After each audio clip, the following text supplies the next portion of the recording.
Histoire de s'adapter. Montée des eaux et érosion, quel avenir pour nos littoraux?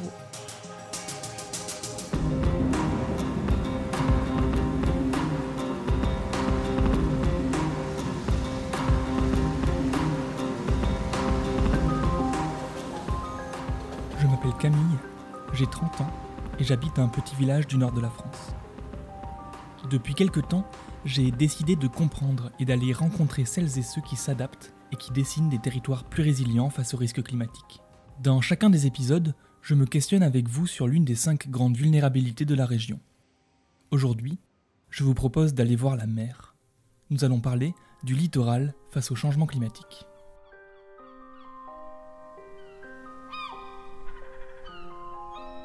J'ai toujours eu un lien particulier à la côte. Depuis enfant, je passe des heures à y ramasser des coquillages sur la plage. J'aime le vent qui frappe le visage, les bruits des vagues, même le sable qui s'infiltre un peu partout et le sel qui fait coller la peau. J'aime essayer de voir quelques phoques se baigner ou déceler les côtes britanniques depuis les falaises, les jours de beau temps. Et les jours de tempête, mimer les personnages qui évoquent les noms que les météorologues ont donnés aux tempêtes. Klaus, Lothar, Vera, Martin, Renate. Mais depuis quelque temps, mes escapades en bord de mer ont un goût étrange, celui d'un sursis. Je vois bien que partout, la mer grignote les plages et que les tempêtes, bien loin des personnages comiques que je m'imaginais, en arrachent des pans entiers à chaque passage. Hier, j'ai appris à la radio que les familles avaient dû quitter leur maison. Trop dangereux, on leur a dit. Un jour de tempête, dont je ne me souviens plus le nom, la mer a avalé leur jardin, pour de bon.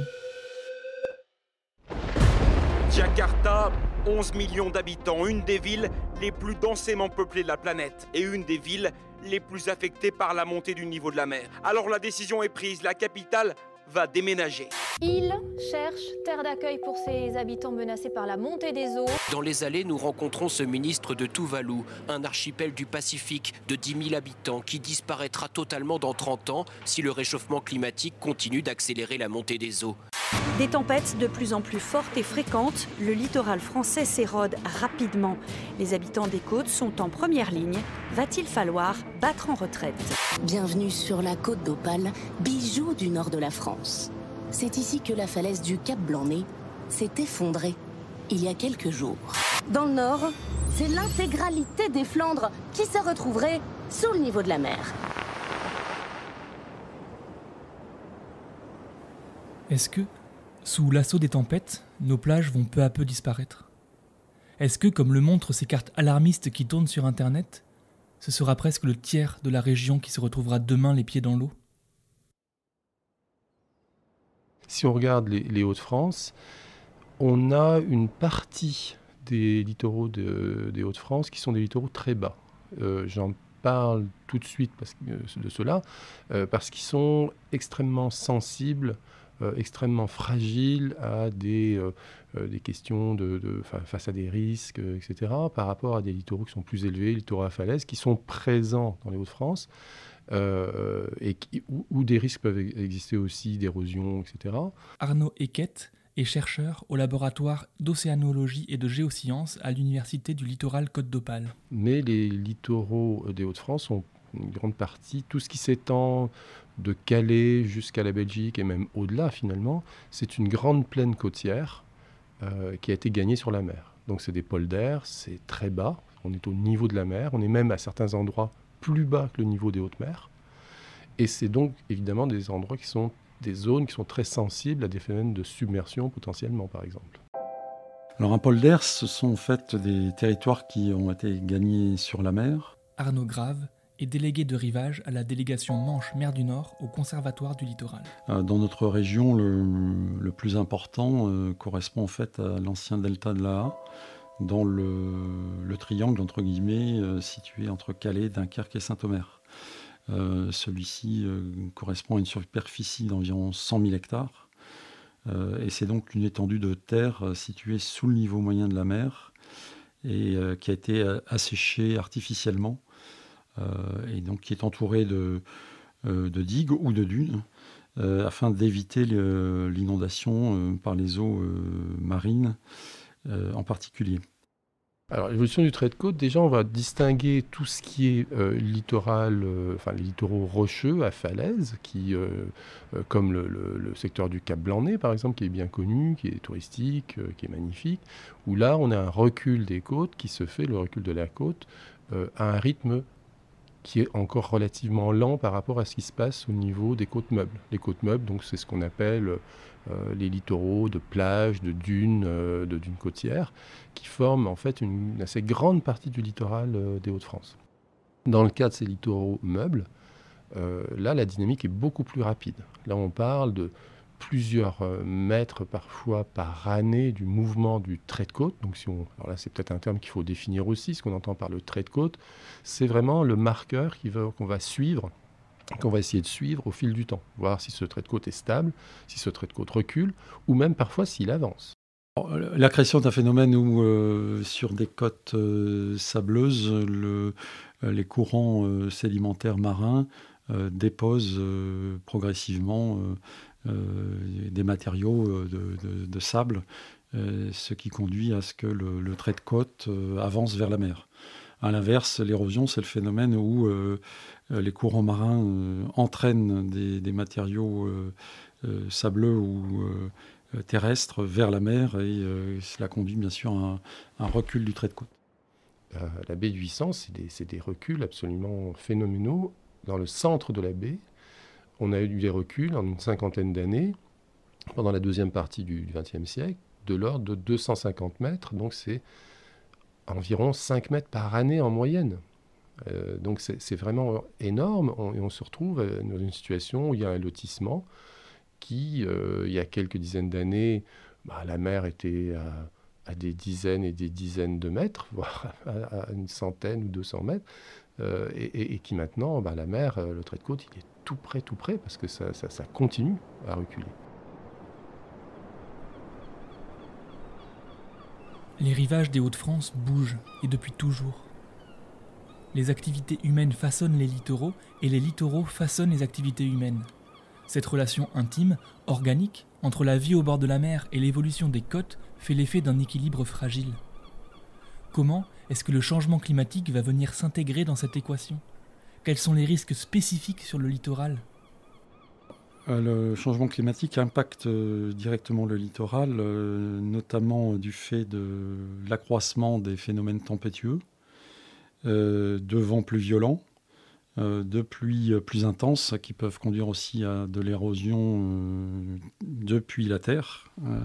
Et ça, on l'observe aussi sur le territoire, pas seulement sur les côtes basses, mais aussi sur les côtes à falaise, où on a connu ces dernières années des effondrements de falaises plus importants. Mais il y a aussi bien évidemment l'élévation du niveau de la mer. Cela est estimé aujourd'hui à environ une vingtaine de centimètres sur le dernier siècle, avec un phénomène qui va en s'accélérant. Donc c'est sans doute avec l'augmentation des phénomènes tempétueux, la question la plus problématique pour nos littoraux, c'est bien l'élévation moyenne du niveau de la mer.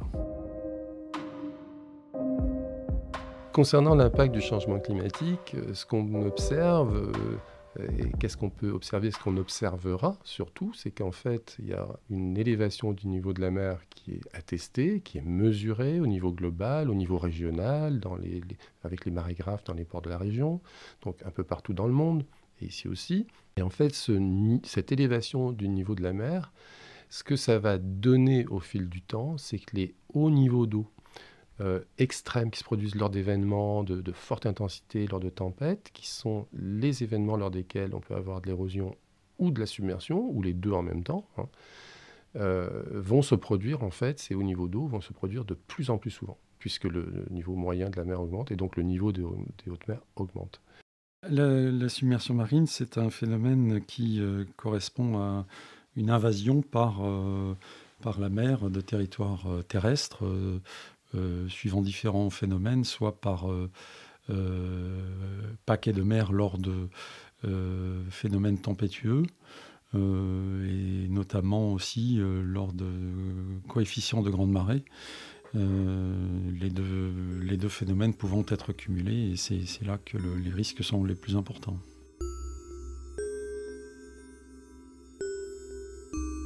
Il y a certains phénomènes qui contribuent à nourrir la plage naturellement, elle va recevoir du sable. Il y a d'autres plages qui en reçoivent moins ou qui se mettent à démaigrir.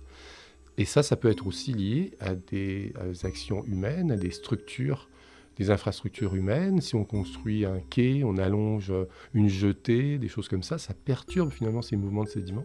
Et il y a des endroits qui se sont retrouvés avec moins de sédiments. Et donc qui sont beaucoup moins résistants face aux tempêtes. Ce qui explique qu'il y a des endroits qui reculent énormément. Le changement climatique peut aussi conduire à des impacts sur le cycle de vie, sur la reproduction et la nutrition et la migration d'un certain nombre d'espèces. Donc aussi à la destruction d'un certain nombre d'écosystèmes du fait de l'érosion. Le changement climatique peut impacter aussi par l'augmentation de la température de l'eau un certain nombre d'espèces. Il peut aussi, sur les milieux humides, conduire à une augmentation de la salinisation sur un certain nombre de secteurs, notamment de marais, du fait du déplacement du biseau salé vers l'intérieur des terres. L'eau de mer étant salée, si son niveau moyen augmente, l'introduction d'eau salée vers les masses d'eau terrestres, masses d'eau douce, auront des conséquences sur la qualité de cette eau douce. Et ce phénomène, en fait, peut être accéléré par l'action des captages et des forages d'eau souterraine en bordure littorale. Ces captages et ces forages peuvent, par voie de conséquence, entraîner une salinisation plus élevée des eaux prélevées qui peuvent donc les rendre impropres à la consommation sur la bande littorale. Alors ces conséquences peuvent même être irrémédiables et polluer entièrement des nappes phréatiques. Si je comprends bien, le territoire ne risque pas, dès demain, d'être englouti par la mer et rayé de la carte. Il s'agira plus probablement de submersions ponctuelles. Une vision moins apocalyptique, certes, mais avec de lourdes conséquences. Ne serait-ce que parce que les littoraux sont des territoires où sont implantées des activités aussi stratégiques que fragiles. Pensons par exemple aux industries dans le Dunkerquois. Si ces installations sont menacées par le changement climatique, c'est tout le territoire, voire tout le pays qui sont impactés. La centrale de Gravelines, à titre d'exemple, produit 70% de l'énergie de la région et représente près de 3000 emplois.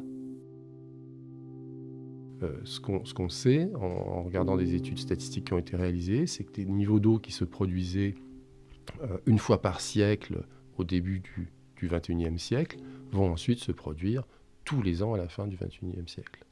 Et donc ça va donner des événements érosifs de plus en plus fréquents, ce qui va finalement empêcher certaines dunes côtières qui se reconstituent après les tempêtes avec des apports de sable par le vent.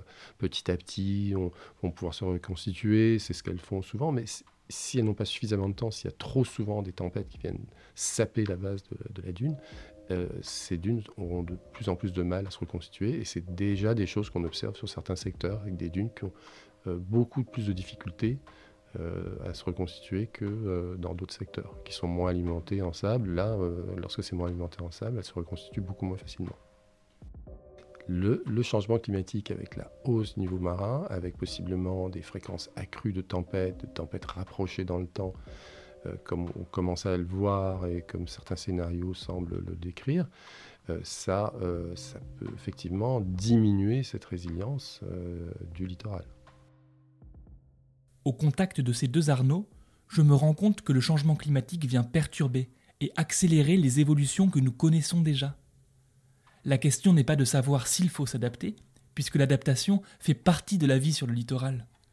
La question est de savoir à quelle vitesse nous réussirons à nous adapter et de quelle façon nous déciderons de gérer le trait de côte à l'avenir. Au contact de ces deux Arnaud, je prends conscience qu'il ne s'agit pas seulement de savoir si mes enfants pourront s'amuser avec des noms de tempêtes ou ramasser des coquillages sur les mêmes plages que celles où je me baignais. Il s'agit de préserver une vie possible sur les littoraux. Il s'agit de s'organiser pour anticiper et s'adapter à des crises violentes et répétées. Il s'agit de protéger ou transformer les activités essentielles présentes sur nos littoraux.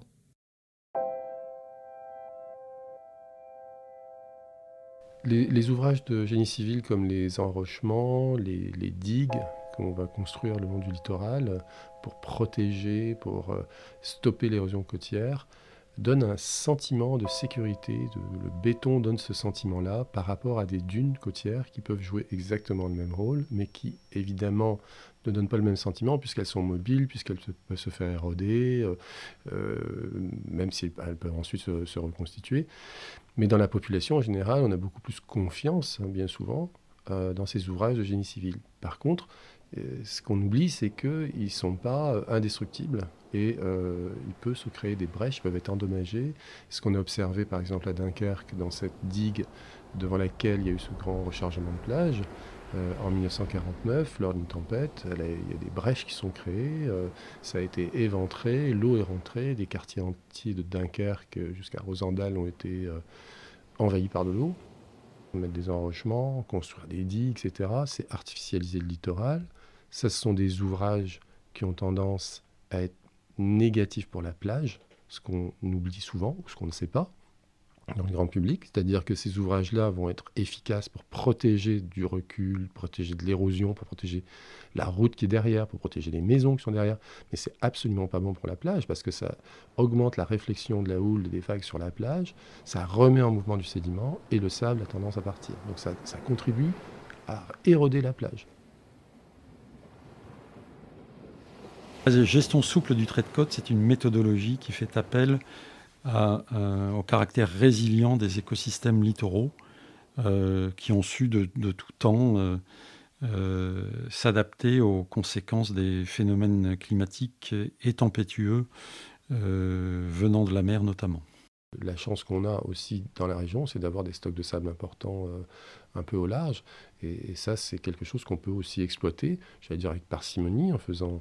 en prélevant des volumes là où il y a des bancs qui se rechargent naturellement, qui reçoivent du sable par exemple, et en exploitant peut-être un peu une petite partie, un petit volume sur un banc, et puis les années suivantes un autre, un peu ce qui se fait aux Pays-Bas.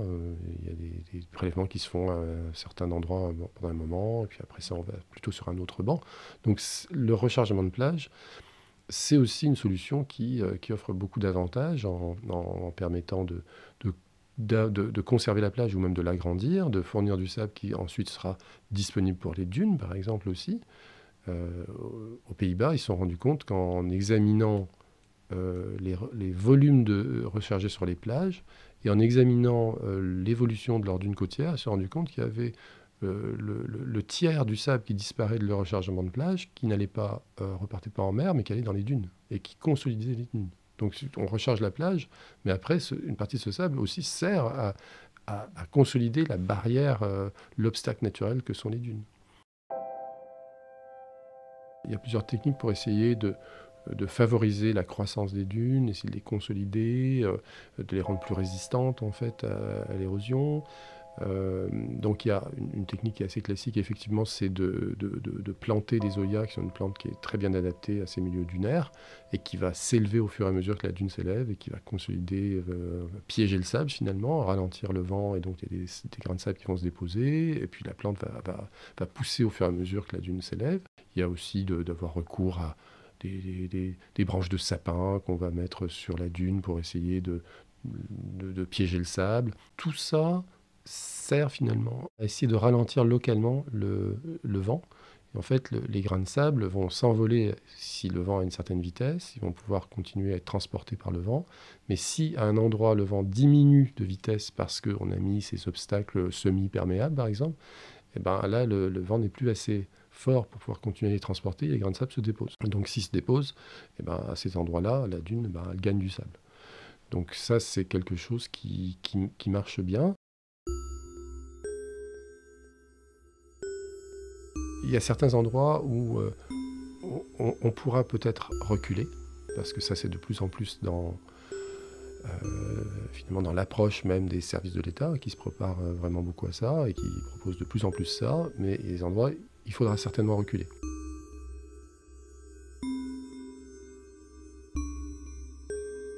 Il faudra certainement reculer. Cette phrase résonne comme une sentence irréelle. Et pourtant, ça y est, C'est bien de cela dont il s'agit aujourd'hui.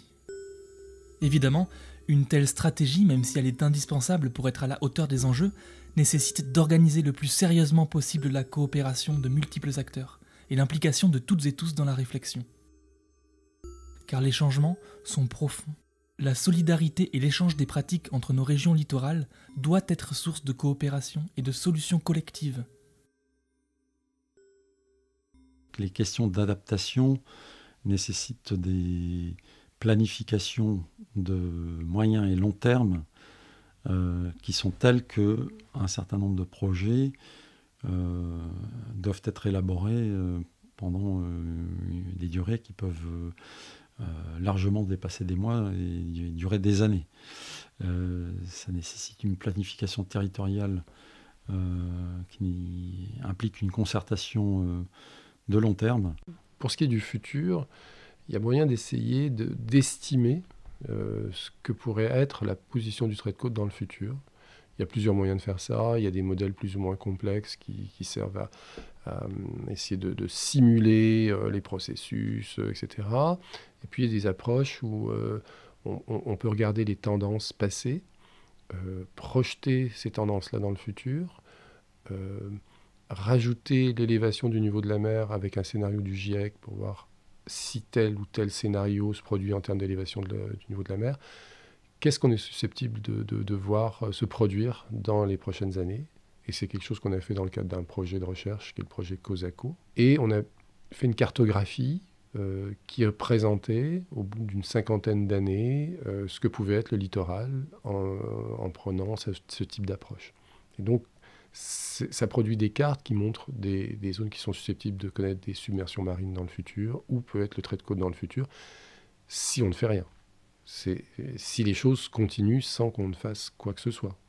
Et c'est des cartes qu'on a utilisées justement dans le cadre du projet pour montrer aux habitants de ces sites-là ce que pourrait être leur littoral dans le futur, pour que les gens aient bien conscience des dangers qui existent. On s'est rendu compte aussi, parce qu'il y a eu des enquêtes auprès des habitants, etc., que les gens en étaient tout à fait conscients, mais d'essayer de voir avec eux, si on ne fait rien, c'est ce qui est susceptible de se produire, quelle serait votre vision pour l'avenir et comment vous envisageriez, vous, votre littoral, et quelles mesures on devrait peut-être prendre si vous pouviez transmettre des messages au pouvoir public, par exemple. Le dialogue entre le littoral et l'arrière-littoral à différentes échelles est absolument nécessaire. C'est le cas à l'échelle de la commune, c'est le cas à l'échelle des EPCI et à l'échelle de l'élaboration des schémas de cohérence territoriale. La question de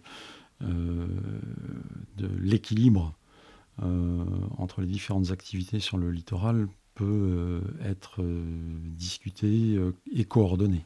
Suivant l'importance des enjeux, la coopération entre ces différents niveaux est nécessaire et plus ou moins importante entre ces différents niveaux de compétences.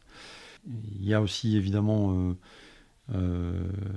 l'intervention de l'État et de ses services qui est importante, l'intervention de ses établissements publics, dont le conservatoire fait partie, mais il y a aussi un certain nombre d'autres acteurs qui peuvent être tout à fait pertinents sur le territoire. Les habitants, en termes d'acceptation, il faut aussi peut-être tâter le pouls un peu de ce qu'ils sont prêts à accepter et quelle est leur vision des choses. Et ce littoral, j'allais dire, c'est le leur, en fait, c'est leur territoire, c'est là où ils habitent. Donc ça nous semblait aller dans le bon sens d'essayer d'avoir cette approche-là. De nouveau, je saisis la nécessité de croiser les regards et d'accepter de voir avec lucidité les effets en cours et à venir du changement climatique. Les enjeux auxquels notre littoral est confronté sont plus complexes qu'il n'y paraît. Non, la totalité des Hauts-de-France ne sera pas sous la mer en 2050 ni en 2100. Mais pour autant, les conséquences de l'érosion et des submersions régulières sont juste devant nous, presque déjà tangibles.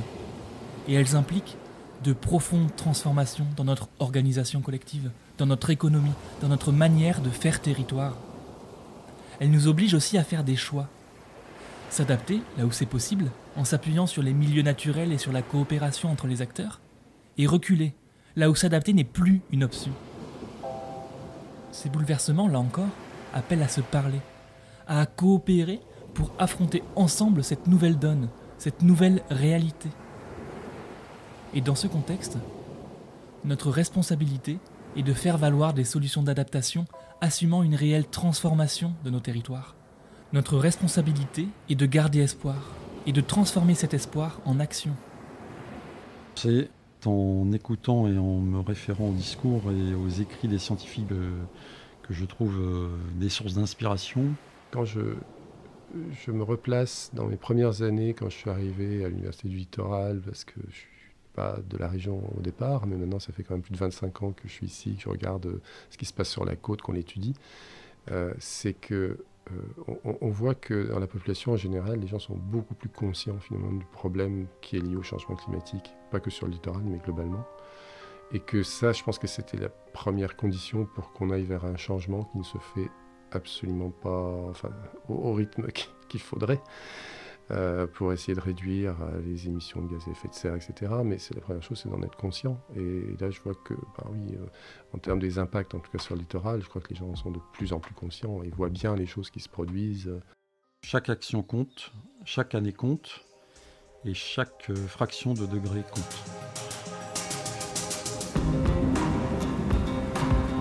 Histoire de s'adapter, un récit lucide et immersif. Une narration positive et sensible, le podcast du CERD sur l'adaptation des territoires au changement climatique. D'ici le prochain épisode, pas le temps de sécher, nous aborderons la thématique de l'eau. Comment faire face aux périodes de tension sur la ressource, comment s'adapter et repenser nos usages de l'eau, comment garantir de l'eau pour toutes et tous et de bonne qualité. Mais ça, c'est une autre histoire. Merci à Arnaud Eckett et Arnaud Grave pour leur témoignage. Réalisation, La Traverse.